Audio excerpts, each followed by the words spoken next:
আমি তো বলেছিলাম তোমাদের আমি সব কিছুই বিয়ের শপিং কি করছি না করছি সব কিছুই শেয়ার করব। আস্তে আস্তে ব্লগগুলো দেখো।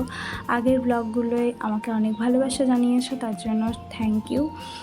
আমার ইচ্ছে ছিল যে আমি বিয়ের কেনাকাটা কোথা থেকে করেছি সব কিছু জানাবো, আর এগুলো একটা স্মৃতি হিসাবেও থেকে যাবে আমার, যে আমি অনেক 10-20 বছর পর যখন দেখব তখন আমার মনে পড়বে যে আমি এইভাবে শপিং করেছি, কতটা স্ট্রাগলভাবে শপিং করেছি। কারণ 5 দিন অফিস আর শনি রবি আমি শপিং করতে বেরিয়েছি, তাও রবিবারটা হয় না, রবিবার দিনটা বড়বাজার বন্ধ থাকে।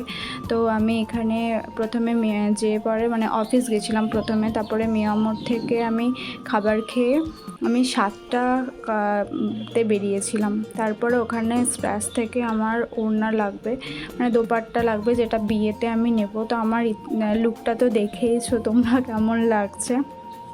আর আমার প্রচণ্ড ইচ্ছে ছিল যে আমি মানে যখন থেকে বিয়ের প্ল্যানিং হচ্ছে তখন থেকে আমি ভেবেছিলাম যে আমি এরকমভাবে সাজবো।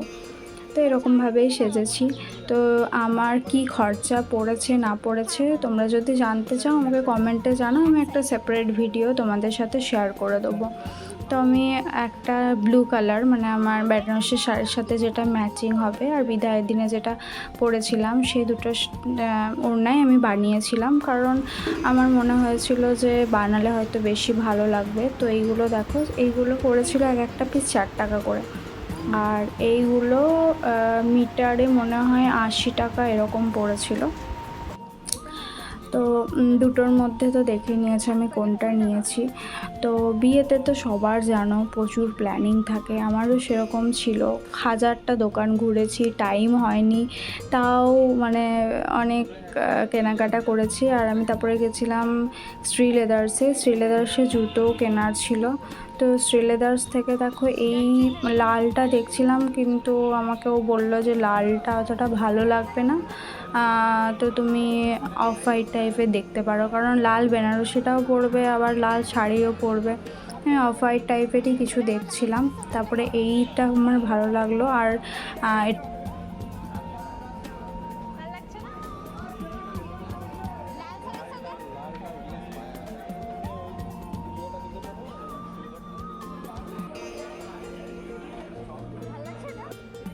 বিয়ের জন্য চয়েস করছি সিম্পলের মধ্যেই করবো আমি।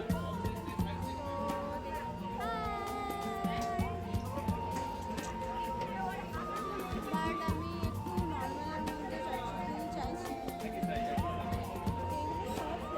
তোমরা দেখেই নিলে আমি কোনটা সিলেক্ট করেছি, আর আরেক জোড়াও নিয়েছি, আমি হয়তো দেখাতে ভুলে গেছি।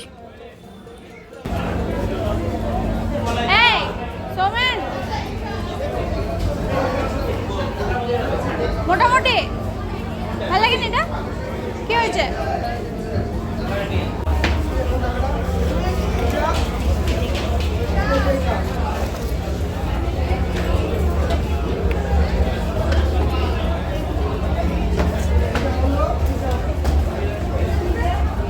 তোমার পছন্দ নিয়ে নিচ্ছি।